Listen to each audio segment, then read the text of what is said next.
This is a video about the history of the water closet that I'm sitting on. The old one, down through the years, stopped working and required assistance. The flapper wouldn't come down despite my installing new parts. And so what happened was, for the first time in my life, I changed it out to the one I'm sitting on. This new one is more eco-friendly. It doesn't use as much water. This side has more water on the left, and the one on the right has less water. And it was by a popular outlet store that I would be glad to mention their name should they ever sponsor me. And it was relatively inexpensive as far as these items go. And so one of the roughest parts of the job was just lifting it up and setting it. I guess they call it setting. And so for the new one here, I'm going to open this this blue kind of item that goes inside the tank. So I'll do that now. And this is what it looks like inside.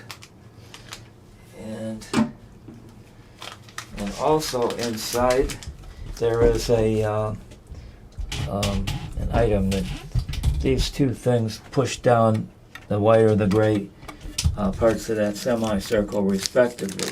So I'm going to push this down and try to flip the blue disc in there. So that's in.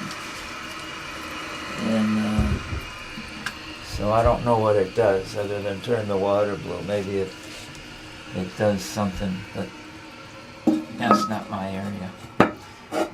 Anyway, so that's the deal.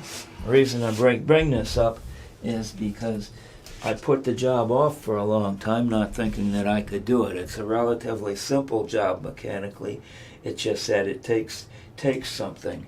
And when I put it on, this was two separate pieces, and even this bottom piece was heavy. So that went on first, that got bolted on, and I had the wax ring under it and everything, and cleaned up before and made sure I got a good seal. And then this part of it went on. And then it kind of, it goes on kind of finger tight.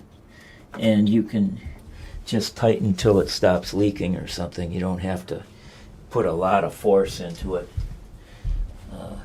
Maybe like everything else, I tend to fix things with channel locks, and maybe a little bit. But that was that. So I'm hoping that my little speech here kind of influences somebody that's reluctant to do a job like this. If you only got one bathroom, obviously you got to do the job in a hurry. You can't take 2 weeks doing it and do it little at a time. But and it's a doing just to get the item out of the store and into the car, and then at home you got to get it in the house and out of the box and ready to go, and maybe look over the instructions. But that's the idea behind it. That I postponed it, and if I had to do it over again, I would have plunged into it a little early. That's a bad word there, plunge. So that's what this is. Also, as a follow-up to the last video, we put the cap on the drain here.